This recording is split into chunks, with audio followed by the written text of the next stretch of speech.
When real estate agents in Beverly Hills list properties with long histories, they often gloss over the darker corners.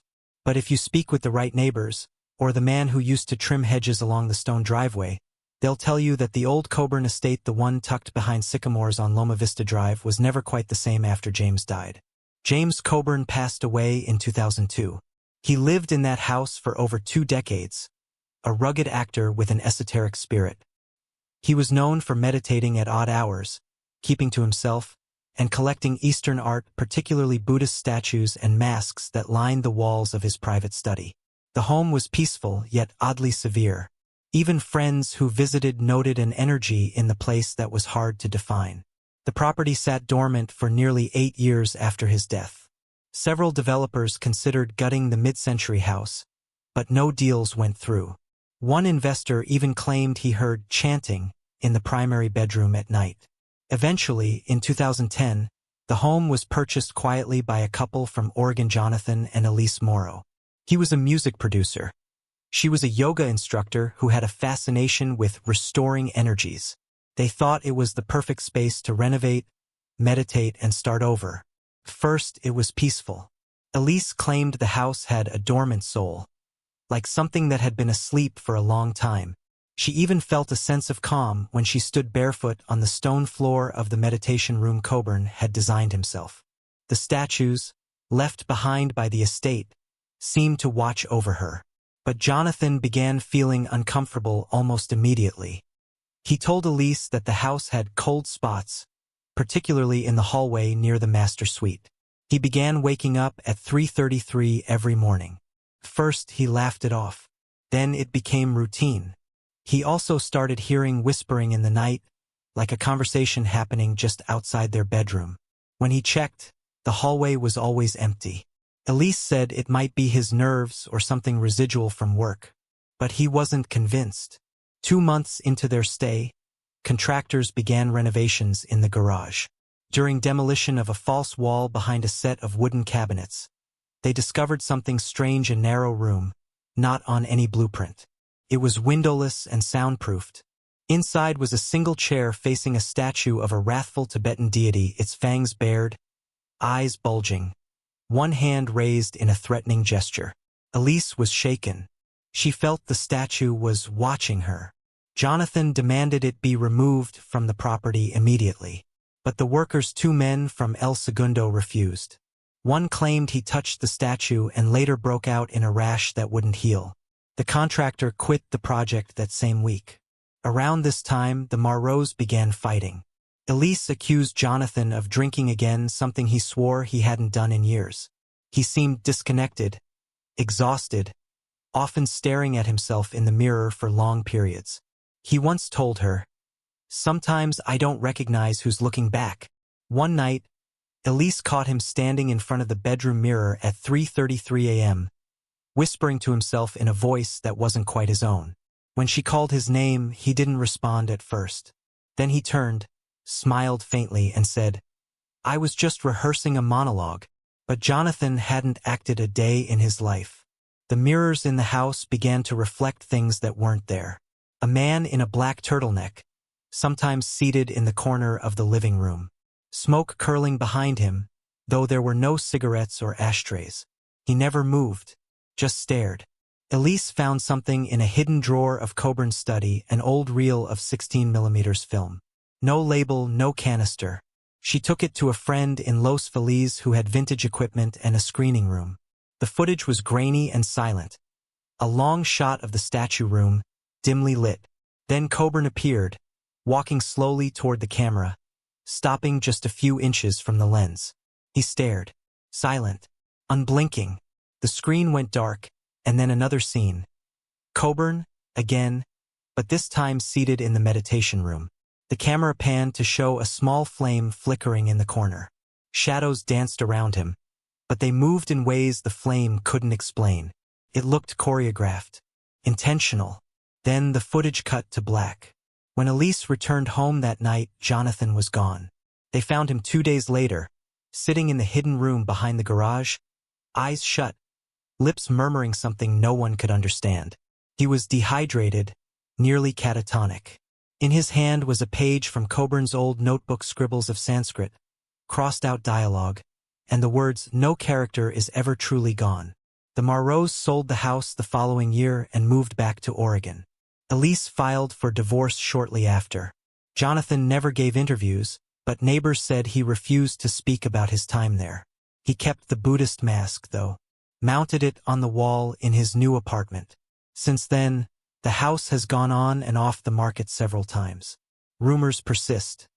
Of voices, of flickering lights, of a man in black seen pacing the study window during storms.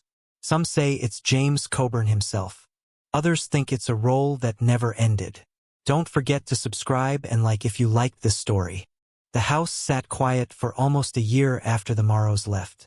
No listings, no tours, just silence.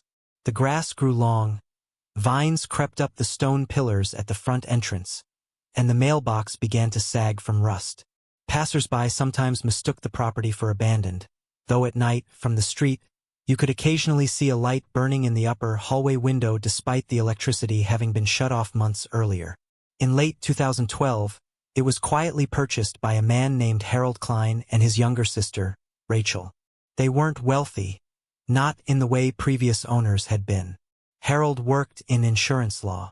Rachel had been a public school teacher in Phoenix before an autoimmune illness forced her to retire early. They came to Los Angeles not for stardom, but because the dry air helped her breathe and Harold had grown weary of life in the desert. He'd found the property listed privately, through an attorney contact, for far below market value. Too far below. They didn't question it. They moved in during December, boxes piled on top of dust-covered furniture that had been left behind. The air thick with a strange, waxy scent, as if candles had burned there constantly and suddenly stopped. The house was cold, not in temperature, but in tone. Even after Harold replaced the old bulbs and set out modern fixtures, the rooms seemed to absorb the light rather than reflect it. The first few weeks passed with little incident. Rachel spent most of her time in the sunroom, wrapped in a quilt, journaling or sketching in the margins of old books. She said she liked the house, called it stoic. Harold disagreed. He often stayed late at work just to avoid the creeping unease that settled in around 6 o'clock each evening, when the shadows in the house began to feel too static. They didn't shift like ordinary shadows. They lingered, hung back as if listening. One morning, as he was preparing coffee in the kitchen, an unusually quiet space where every sound seemed swallowed by the granite countertops, Harold noticed something strange in the corner of his eye. The mirror above the sink. It was cracked. Not spiderwebbed, not shattered. Just one straight vertical fracture down the center, as though someone had pressed the blade of a knife against it and slid downward, slow and deliberate. He hadn't noticed it the day before. In the weeks that followed, Harold began having dreams. Not violent ones, those would have been easier to dismiss. These were dreams without sound. Always set in the study, always at night. In them, he would be sitting in the old leather chair that had belonged to Coburn. The fireplace would be lit, but gave off no heat. Across from him, seated in the shadows just out of reach, was another man. The outline was always the same, tall, lean, one leg crossed over the other, hands folded in his lap. The man never moved, never spoke, but Harold could feel it. A presence watching him with something between scrutiny and disappointment. When he finally mentioned it to Rachel, she went pale. She'd been sketching again. The notebooks were full of odd images, drawn in delicate pencil. A stairwell that descended endlessly into shadow. A man with his back turned, holding a cigarette over his shoulder. And one sketch repeated over and over, a seated figure with no face, surrounded by masks nailed to the wall like trophies. Rachel hadn't known who James Coburn was, hadn't researched the house, and yet when Harold found a vintage photograph of the actor in an old Life magazine, she stopped cold. "That's him," she whispered. "That's the man in the shadows." By March, the air in the house had grown heavier, the scent returning now stronger, more acidic, as though incense had seeped into the wood over decades and had begun bleeding back out. Lights dimmed without flickering. Water ran without turning the taps. One night, the smoke detectors went off in every room at once, though no smoke could be found, and the batteries had just been replaced. Harold tried to rationalize it. Bad wiring, faulty plumbing, sunlight playing tricks on reflective surfaces. But Rachel stopped sleeping entirely. She took to pacing the hallway at night, often barefoot, muttering under her breath in fragments. Harold would wake to find her staring out the hallway window, the one that overlooked the courtyard where the Buddhist statues once stood. The statues were gone now, but she insisted they were still there. "They're watching us," she said once, her voice barely audible. "They never left, just changed places." Harold thought she meant figuratively, until the night he found small indentations in the dirt behind the house, 2 parallel rows, spaced like feet, leading from the garage wall all the way to the glass doors of the meditation room. Only they weren't footprints. They were too shallow, like someone had hovered just above the earth, but heavy enough to leave a trace. In late April, Rachel stopped coming downstairs. She refused to leave her bedroom. She claimed the house was pulling her inward. That's how she described it, not haunting, not harming, just folding her into it, like she'd become a part of the architecture. Harold grew desperate. He called a priest, but the man left abruptly after a single walk through the house, offering only one sentence as he reached the front door: "You should not live here." He never returned his calls. Harold also reached out to a Buddhist monk in Echo Park, someone who specialized in clearing spiritual energy. But even he, after seeing a photo of the hidden room now converted into storage, declined the invitation. That room, Harold noticed, had started to smell again. Not rot, not mildew, but something like burnt silk and old metal. It reminded him of backstage theater: dusty curtains, warm spotlights, oil paint on face. It's around this point that the neighbors stopped seeing Harold altogether. No cars came in or out of the driveway. No lights in the upper floor. But occasionally, from the street below, a passerby might notice something moving behind the glass of the meditation room.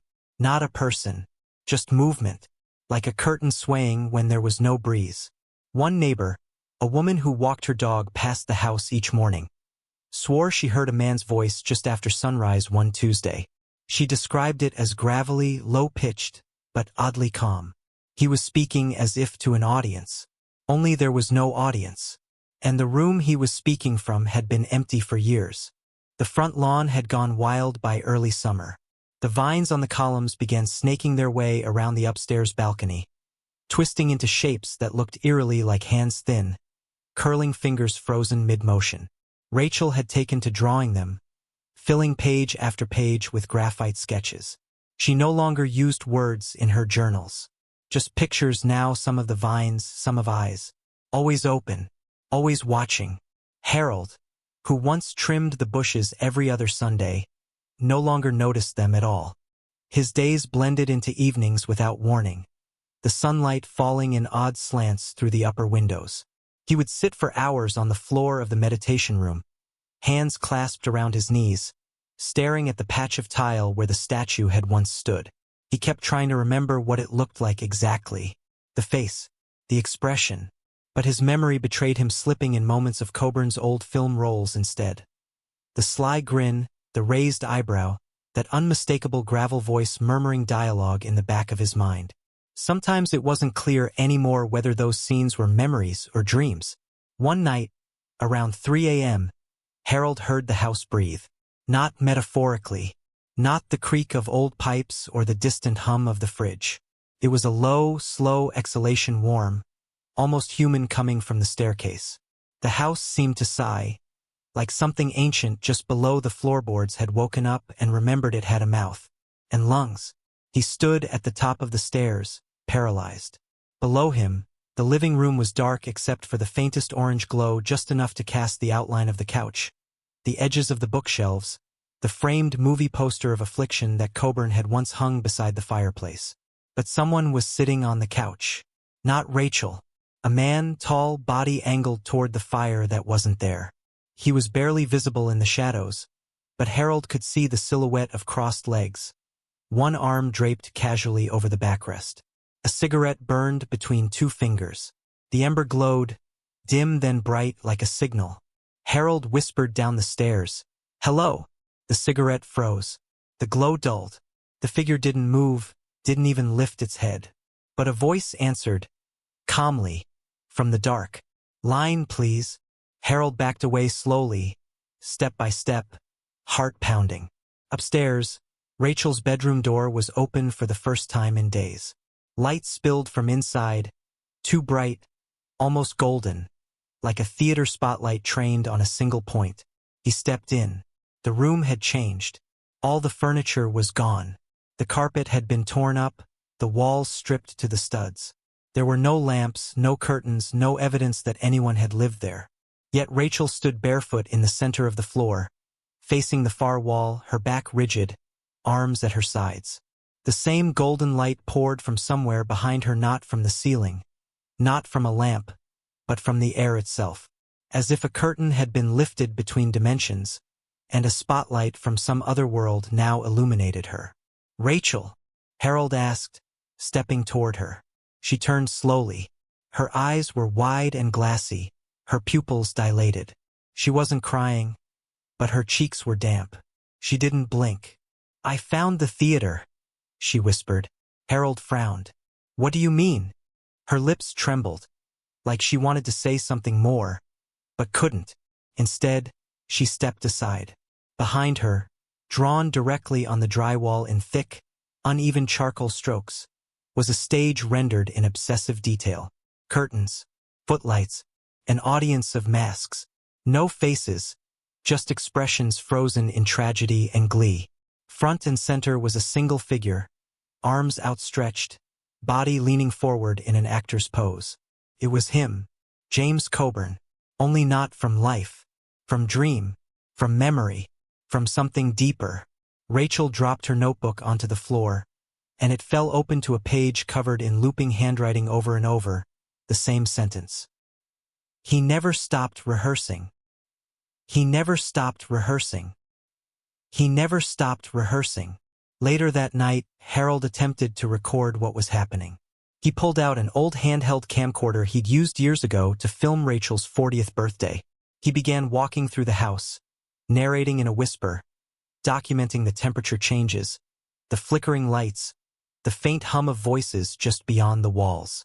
In the playback, though, none of his narration could be heard. Only silence. Then, about 20 minutes into the footage, the image began to distort, subtle at first, then more aggressive. Vertical lines flickering, the color shifting from warm beige to a sickly blue. And then, a moment that neither Harold nor Rachel remembered seeing in real time. The camcorder caught something in the hallway mirror. Not a reflection. A second person directly behind Harold, too close to be ignored. Not Rachel. Taller, wearing a black turtleneck. Smiling. In the next frame, he was gone. Rachel no longer left her room. She no longer spoke aloud. But she began writing again, not sketches, not phrases. Full scripts. Dialogues between unnamed characters. One, always called the actor. The other, the audience. Each script ended the same way. Audience. What do you want? Actor, to be remembered. Audience. But you're gone. Actor, am I? Harold found these pages scattered across the house, tucked in drawers, under cushions, inside the fridge once.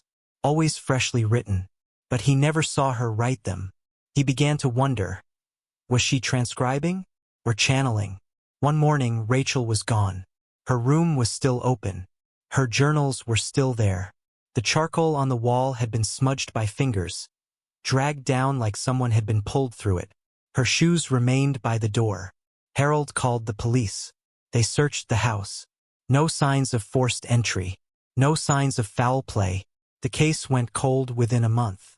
A detective named Ramirez, who visited the house twice, resigned from the force 2 weeks later. When asked by a colleague why he left, he said only, "There are places people weren't meant to live in." Now Harold lives alone.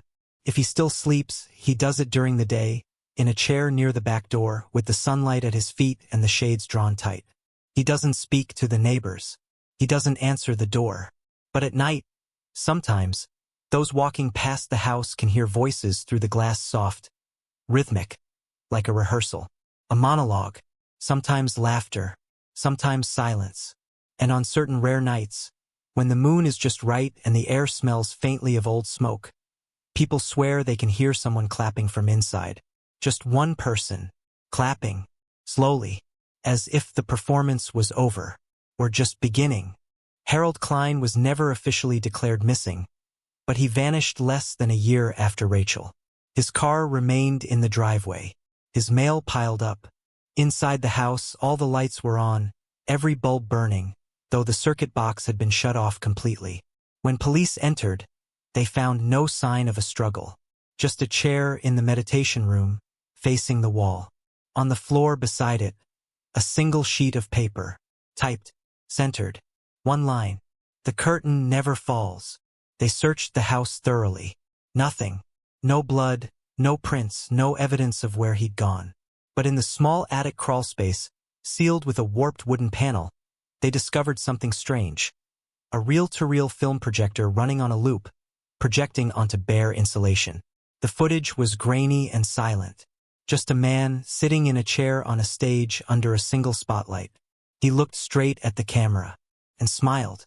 No one bought the house after that. The city eventually condemned it, but demolition crews refused to step inside. Equipment failed. Workers quit mid-job. One man claimed he saw someone standing in the upstairs window, clapping slowly, before the second story caved in on its own. Today, only the cracked stone pillars remain, covered in ivy, forgotten. But if you walk past on a quiet evening, and you listen very carefully, you might still hear a voice, low and gravelly, rehearsing lines you've never heard before, waiting for the audience to return. Don't forget to subscribe and like if you liked this story.